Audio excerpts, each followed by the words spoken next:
Hello friends, welcome to yet another session on essay perspectives. The topic for today is the oak fought the wind and was broken. The willow bent when it must and survived. Friends, as always, I have a personal request. The third edition of my book Ethics, Integrity and Aptitude has unfortunately been pirated. Pirated copies are of very low paper and print quality. I urge all the aspirants to buy original. Original copies can be bought by scanning this QR code or by visiting this URL. Thank you. Friends, every essay has to be first conceptualized as being made of various components and subcomponents. So this essay also, first we would introduce the topic, then we would dwell upon the essence of the topic, then we would try to explore as to why rigidity is self-defeating, and then we would try to argue for adaptability. Then we try to discuss a few strategies that would enable a person to stay adaptable, and then we would introduce an element of criticality into the essay when we would try to counter our own argument by exploring as to if rigidity is all that bad always. Friends, as soon as I saw this topic, I was reminded of the story of three fishes, Panchatantra stories, which we used to read in our childhood. So this story is about three fishes who lived in a pond. So all of them, they were three good friends, but their characters, they were very fundamentally different in their attitudes, in their approach, etc., etc. So they were all happily living in a pond, and one fish, once it was swimming close to the shore, and it heard some person on the shore talking. It was basically fisherman who was telling his a friend or whoever that there seems to be a lot of catch here, so let us come tomorrow and then try to catch as many fish as possible. So this startled the fish. So the fish immediately came to it, her friends, and told them what happened. So tomorrow fishermen would come and would catch us all. So it's important that we go to a nearby lake through a canal, and let's not stay here any further. So this is what the one of the fishes foresaw the danger and decided to move away. But then the two other fishes protested. They were very much attached to the pond, and they said, this is where we have lived all through our life. Let's not just go to a new place and then struggle. So we would not come. But since these two fishes protested and somehow believing in whatever this one fish heard, and it moved to a nearby canal. So then next day came, the fisherman came, and he caught the fishes.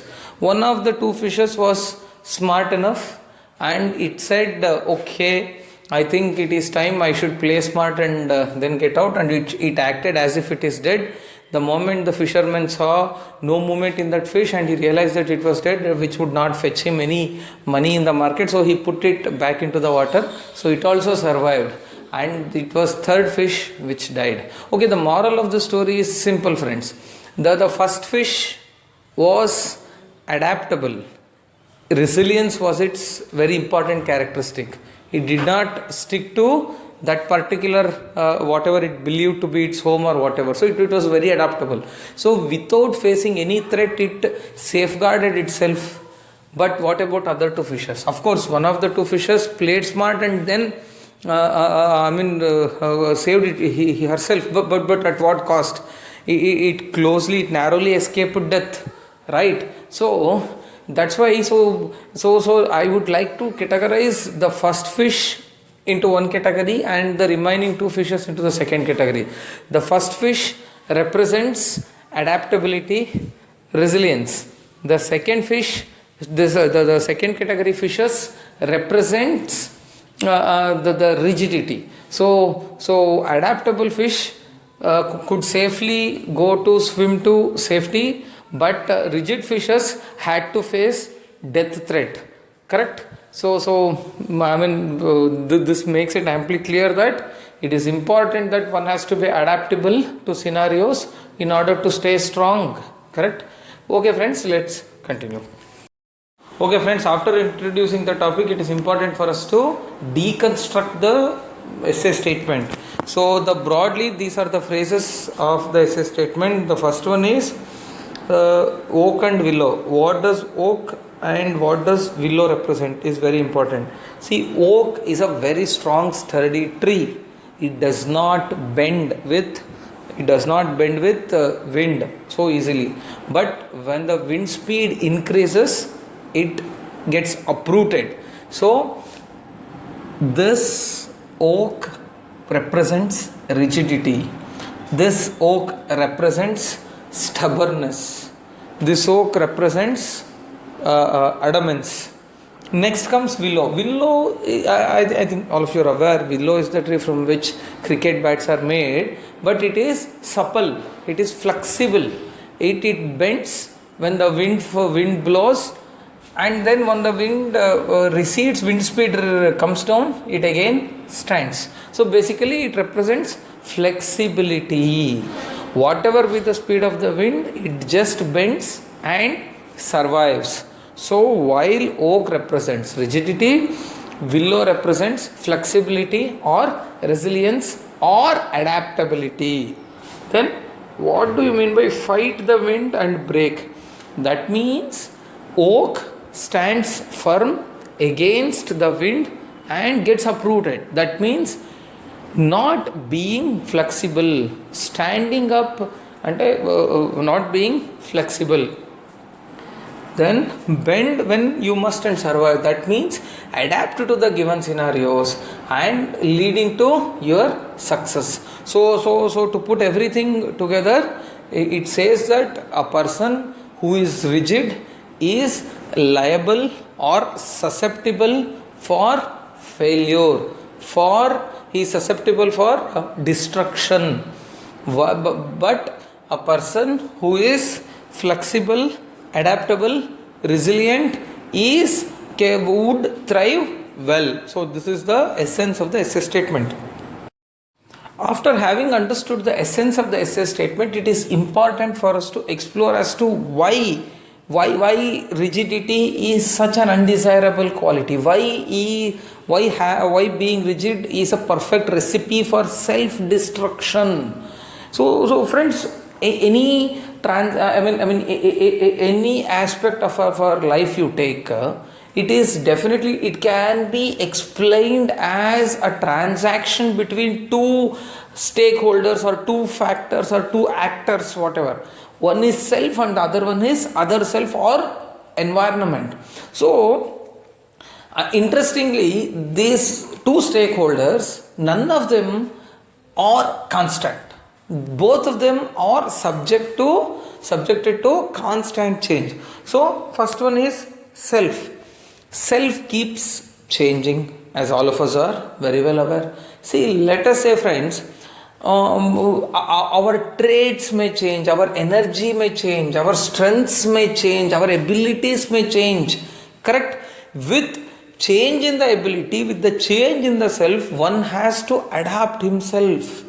Otherwise, he would either get outdated or he would get sidelined. So let us take the example of an employee who works in night shifts. So let us say in youth a person has joined and opted for night shift only because it gives him more allowances, more remuneration, or whatever be the reason. So when he is youth, maybe his body is cooperating his night shifts and he is able to do well. But as time passes by, maybe his body would not cooperate him. Lack of sleep may lead to a lot of health issues. So just because 5 years before or 10 years before he was able to manage with meager sleep, doesn't mean his body would give him or her the same requisite cooperation to stay awake longer. Correct?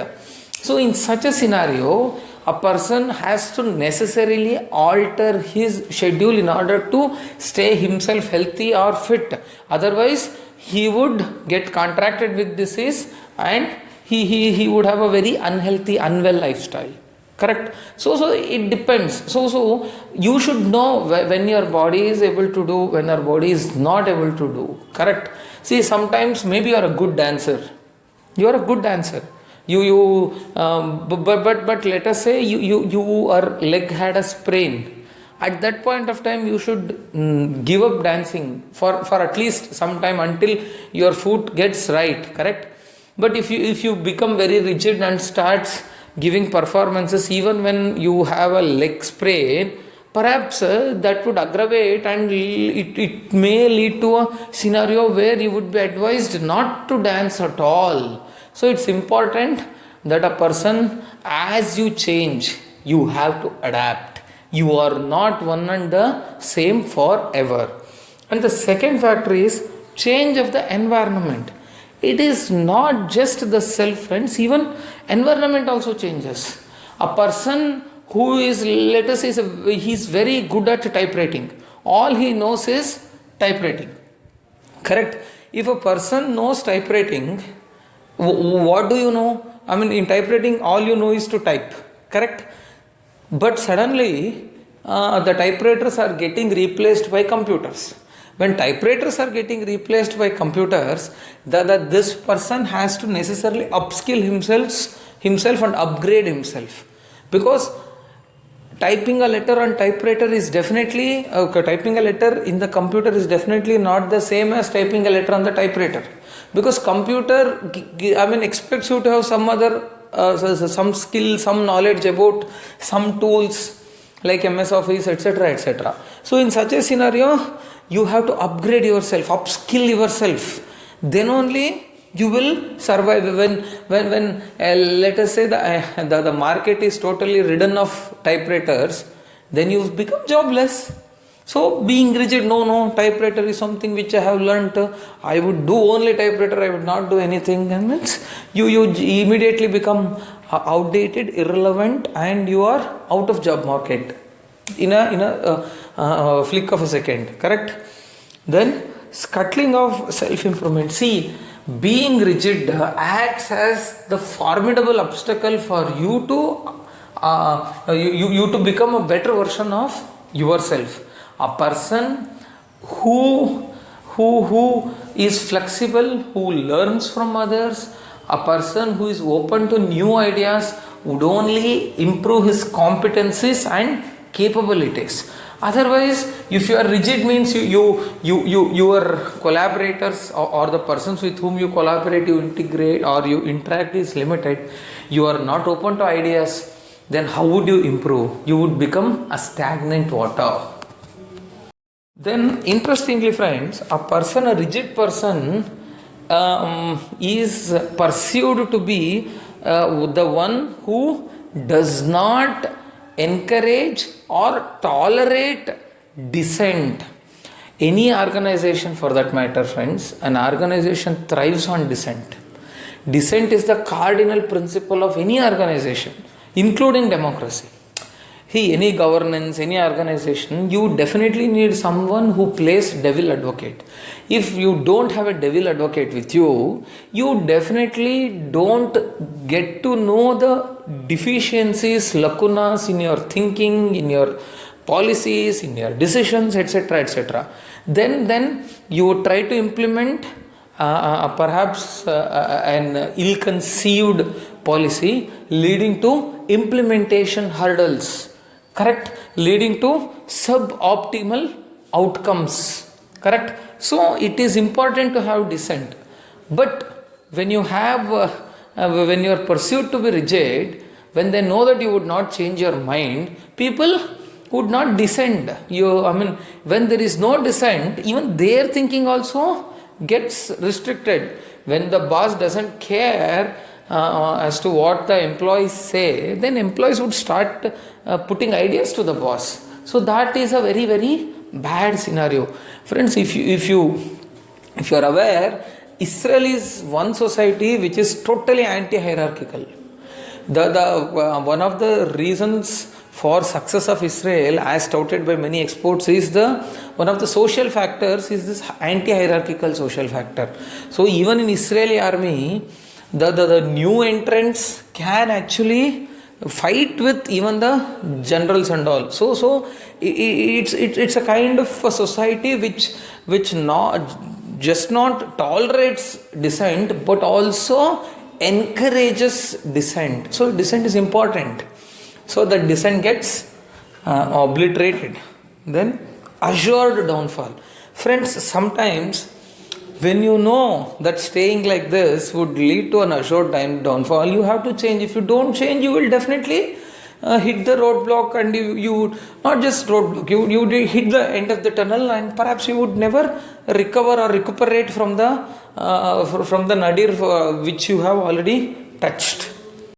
I think the best example that comes to my mind is Intel, friends. As all of us are aware, Intel started its business as the maker of memory chips, right? In fact, memory chips were initially marketed by Intel itself. Intel was known for memory chips. But later what happened? When Japanese companies like Sony and all took over the market for memory chips, they realized that they would not be able to continue in that segment. It was a very difficult decision. So perhaps the most difficult decision taken in the history of Intel is to totally shut down the memory chips business and to shift to programming chips. Correct? So today Intel is known for microprocessors. Correct? It is no longer in the business of memory chips. Intel is the leading microprocessor for any well-known computer company in the world, whether it is IBM, Dell or whatever. So they redefined themselves at a very critical phase or inflection point in their life, and that's what allowed, or that's what ensured that Intel remained afloat. Otherwise Intel would have gotten drowned. So just as rigidity is bad, adaptability is good. Correct? What makes adaptability a well sought after trait? So the first one is to strike new collaborations. Only an open-minded person, a flexible person would be more willing to strike new collaborations. I am not just happy with or I may be content with the existing team, but still I want to explore new team. If somebody comes to you with an idea, you immediately want to explore. If you are rigid, you would not explore. So such we don't know where the gold mine lies. Okay, many persons come to you, but every transaction, every interaction may open up a new vista, right? So thus it is important to strike, it is important to be adaptable so that you would strike new collaborations. Then to magnify team spirit. Friends, as all of us are aware, united we stand, divided we fall, right? So whether it is governance or business or social work, everywhere the organizations are involved, the sine qua non quality is team spirit. If everybody in that organization feels that he or she belongs to that team and try to internalize the tasks given to them and tries to take team along, then only that organization flourishes. So if you have a rigid person in the team, then team spirit gets compromised. So that to activate team spirit, to magnify team spirit, the first and foremost trait required is everybody should be flexible. Everybody should be flexible. Okay. Then damage control. Friends, sometimes not just to success, but to limit the intensity of the failure, one has to be flexible. See, let us say your company is going down. Maybe this company was set up by your forefathers, maybe by your father, by your grandfather, where they have put, I mean your identity gets derived from that company. Maybe it is so, you are so emotionally connected to that company, but the company is not doing well. I think then when you get a good offer, I think rather than thinking too much about your emotional attachment, you should sell that company and secure yourself. So that is what I call damage control. Correct? So in the case of those 3 fishes story that I said, whatever was done by the second fish was damage control. It was flexible. So it said, okay, it acted as if it was dead and then it got out. So it is important to be flexible to do damage control. Correct? See, then Mutual respect to every stakeholder. Friends, this is nothing but almost, I mean, this is similar to what I spoke about team spirit, but nonetheless, there is a difference. Team spirit, I talk about the within the organization, but by stakeholder, I mean outside the organization. See, an organization comprises many stakeholders, right? Maybe suppliers, maybe employees, maybe customers, maybe government. Lot of organizations which constitute their backward linkages or forward linkages, forward chain or backward chain. Correct. So only when you are flexible, everybody in that chain gets mutually respected, and they strive to work for you even in the difficult circumstances. Let us say there is a supplier. The terms between you and that supplier have been defined, and they have been running like that. That means you would they would supply you the merchandise on credit, and you would make payment only after 1 month. Let us say this is the principle with which you people have been working for a very long time, pretty long time. Then suddenly, sometime that supplier may go into some trouble, and then he may demand immediate payment from you. But in such a scenario, if you say that, see, my agreement says so, I have done like that, I cannot make you payment, you cannot even ask for my payment, because our agreement also says that payment can be made only after 1 month, so I cannot help. Then maybe he cannot take a legal recourse to enforce you to make him payment immediately. He would fend for himself. But later what happens? That would have upset your relationship, and finally in the long run he would not stand by you when you are in trouble. Correct? So what is important? At the time you should have been flexible. You should have said, okay, DK, your supplement I would make payment, okay, even if it is difficult for me. Correct? Then that is what actually makes that fellow, that evokes a lot of respect for you. So then next time when you are unable to make payment for, let us say you have committed to make payment within 1 month, even if you don't make payment for 2 months, he would wait for you. So he would stand by you. So thus that mutual respect is what is important for every one of us. Then realize new opportunities. Friends, this is extremely important. Friends, the opportunities get created every moment, every day, every month. This opportunity, you should be smart enough to tap into those opportunities. If you are flexible, you will tap. If you are rigid, you will never be able to tap into those opportunities. Again, the same example of Intel for that matter. Intel realized that there is an opportunity in microprocessors and switched its business. Even Nokia for that matter, friends. Nokia realized, Nokia was into paper making business initially. But later it found a new opportunity in cell phone manufacturing, and it jumped into it and it made big. But later it did not realize the transition from transmission to smartphones. There it faltered.